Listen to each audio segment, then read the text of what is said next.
SA Navy top brass, colleagues, friends and family have paid moving tributes to the 3 submariners who died at sea near Kommetjie in Cape Town last week. SA Navy Chief Vice Admiral Monde Lobese has also announced that the submariners Lieutenant Commander Gillian Hector, Warrant Officer Class 1 Mokwapa, Mojela and Master Warrant Officer William Mathipa will be honoured with various buildings renamed after them. He's also praised their colleagues aboard the SAS Manthatisi who braved the rough seas to assist those who had been swept off the vessel by high waves last Wednesday. SABC News' reporter Vanessa Poonah reports. A touching and emotional memorial service has been held here in Wynberg in Cape Town this afternoon, hosted by the South African Navy. Of course, those for the 3 fallen submariners who died at sea last Wednesday. I'm joined now by Vice Admiral, Chief of the Navy, South African Navy, Monde Lobese. Sir, very warm good afternoon to you. Let's start by the tributes, and let's start with what you described as a great loss of expertise as well as experience to the South African Navy due to this tragedy that occurred off the coast at Kommetjie last Wednesday. This is indeed a great loss for the South African Navy, especially considering the rank levels and the qualifications these members had. To train a submariner is not an overnight evolution. As you heard, these members joined the submarine in 2000. And they've been qualifying all these years. So to gain that experience, especially Warrant Officer Mathipa, he was busy actually qualifying Warrant Officer Mojela to be the coxswain to be a qualified coxswain.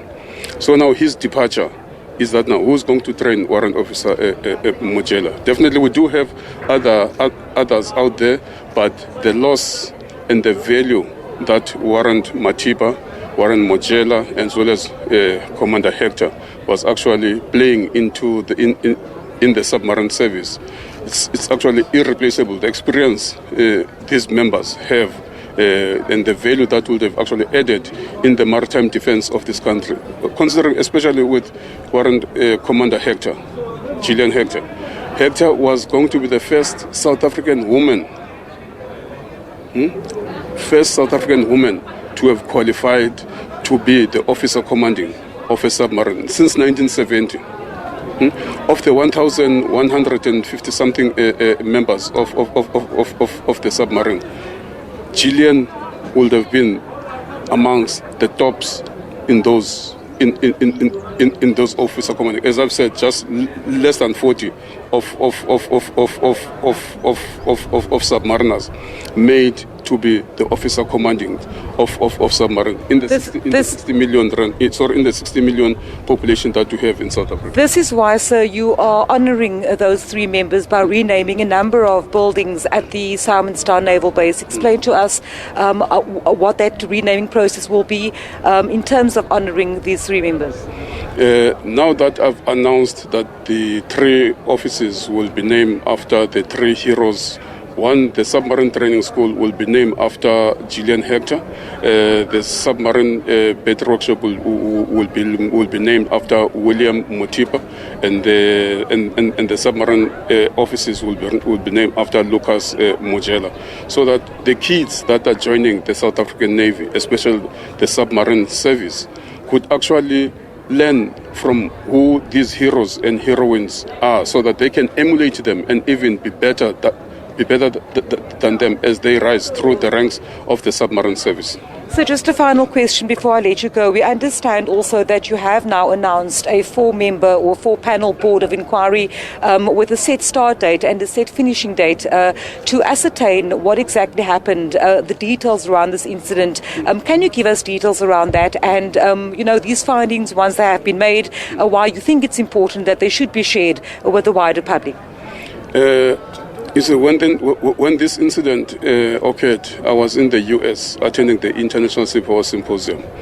And I've heard commentators, people that have never served on board the submarines, making all sorts of allegations in terms of what happened. They don't even know how the submarine looks like inside, but they were have so much opinions in terms of what happened. They were not even closer to the submarine when this incident happened. So in the Defence Force, and when there are incidents, not just of this nature, and on anything, we convene board of inquiry so that we can come to the root cause of what actually happened. So the purpose of this board of inquiry, these 4 members that I've appointed, 2 of them are ex-submariners.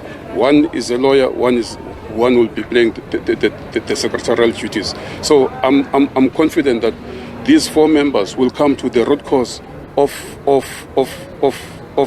this incident. And at this point in time, I don't want to actually conclude and run ahead of them. I want them to actually conduct their work free of charge without being influenced by these commentators and armchair critics that have actually zoomed into the South African Navy to actually criticize us that we of this and that. This board of inquiry, I'm giving them enough time this month. If they need more or less, I'll hear from them, but they will be free to do their work without any fear or favor or any hindrance. Chief, thank you so much for speaking to us. Of course, the Chief of the South African Navy, Rear Admiral, or rather Vice Admiral Monde Lobese, explaining to us about the Board of Inquiry that will commence on the 11th of October and is set to continue until the 10th of November this year. Also then committing to making those findings public so that incidences like whatever had transpired aboard the SAS Manthatisi last Wednesday does not occur in the future.